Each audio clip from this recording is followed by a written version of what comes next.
Just want to let you lot know that if you're watching this clip on the Fozcast YouTube channel, the full episode is now available to watch exclusively on Spotify, and it's free. Come on.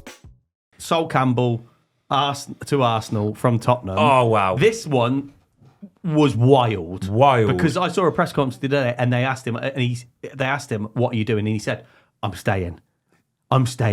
We'll see if we can get a little clip on screen. And he said, I'm staying. Now, we work with Tottenham fans, and Louis that we work with, he says even now he's part of like groups that it's still a thing. This massive hatred thing. towards Sol Campbell. That is Man City to Man United, Man United to Man City, Tottenham to Arsenal, Liverpool to Everton. They're the ones we're talking about where it's a no-go. You don't even entertain it. It's like Luis Figo. Barcelona to Real Madrid. Yeah. It's on that level. You've got to have some sort of thick skin to be able to, either thick head or thick skin to do that. Yeah, obviously he's got thick skin, right? He was Tottenham captain. To go to Arsenal, and he is known like it's naughty. by it's the naughty, Tottenham is what fans. it is. He's known as Judas. Yeah, it's naughty, isn't it? Do you remember I remember when he actually signed for Arsenal.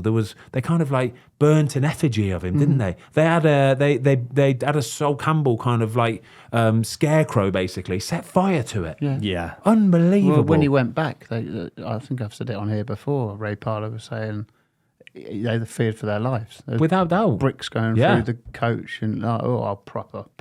Do you reckon? At the time, for the first, I'd say it probably took a good year to settle down, right? It probably took a good year. Way more. Settle down, only just to the point where you feel like kind of sort of safe coming out your house. I don't think it's still settled down. Because I guarantee you, right, for a year he would have been kind of a bit reclusive, and it would absolutely get in your head, wouldn't it? You imagine you can't go about your daily business. That's what it came to. You can't go about your daily business because you know that if you leave the house, you're going to have somebody saying or shouting or possibly getting up in your face because of the football transfer that you made. It's incredible, isn't it? Totally. Yeah. Has there players from Rangers ever gone to Celtic? Oh, that's... I want to say no. I don't want I to say it has been. Was it Kenny Miller? Did Kenny Miller do it? I don't know if he went directly. I don't know if he went direct. We're just searching this now. I mean, that is Kenny Miller. What a boy! He played for both, didn't he?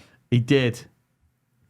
No, he didn't. He went Celtic, Derby, and then Rangers. But there's only one season at Derby in between. So that is a big controversial move, because in terms of rivalries, that's I don't think there's anything bigger. I was playing golf with Alan McGregor, who you need to get on here, by the way. Unbelievable. And stupidly, I didn't even think about it. I lost my pink castle tee, which, I love my pink castle tees. So I just went into my bag and just grabbed a wooden, and it had a bit of green on it. And he went, "What's that?" I went, "Oh, it's just..." He was like, "What is it?" It's like, "That's green." I went, and then Bullard and Andrew were like, oh, I was like, I put it back in my bag and got it. Was. Have you seen the colour code for the Fozcast and Cycling GK? Have you seen that light behind you? Yeah. Have you seen the colour of these muffs? Right? You ain't getting Alan McGregor. Yeah, we'll go to him.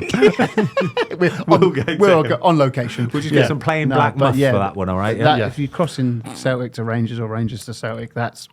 that's all. How much did he sign to? It was a free, wasn't it? Was a free? Oh, he did. Makes it even worse. That does make it even worse. It does. And then you've done a press conference saying that you're going to stay. I'm Tottenham captain. I love this club. I'm going to stay. Oh dear, so.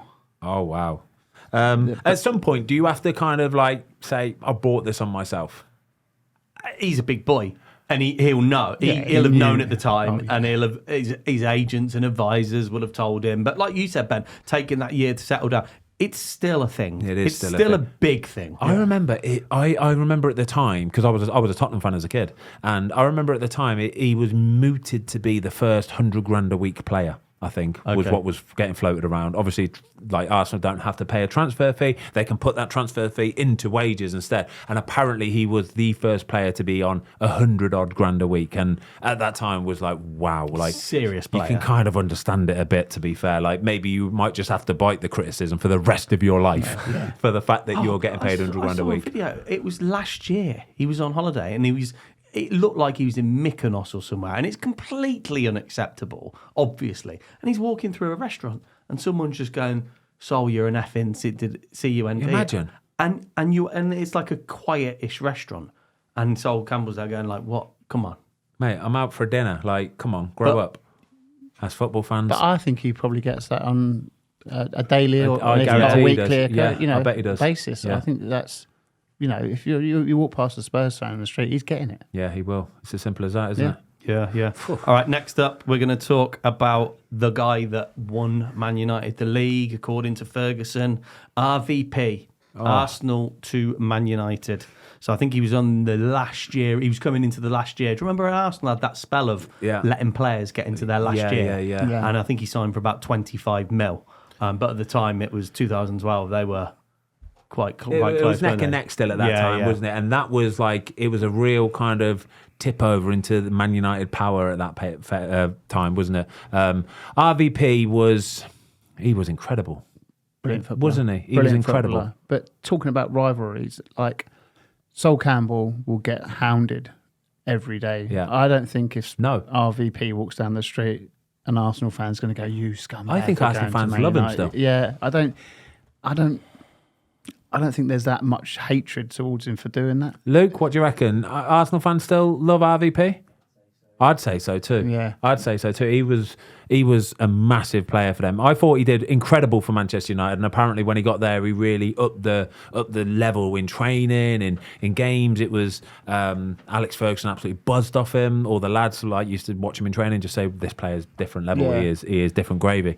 But I just don't think it was quite as severe as the Sol Campbell. It wasn't. I think the thing is with Arsenal at the time, they were going. They weren't quite at the heights. I don't think that they had been previously, and they were seen. I think that transfer they were seen as that club of like rolling over and having their it tummy kind of tickled. accepted that what was going to happen. And he scored. Like I said, they were going to the final year. His final year at Arsenal, he scored 30 Premier League goals in 38 games, and then that next year at United, he scored 26 Premier League goals. Do you remember the goal where against Villa, Rooney from the halfway line over RVP's shoulder, first time volley.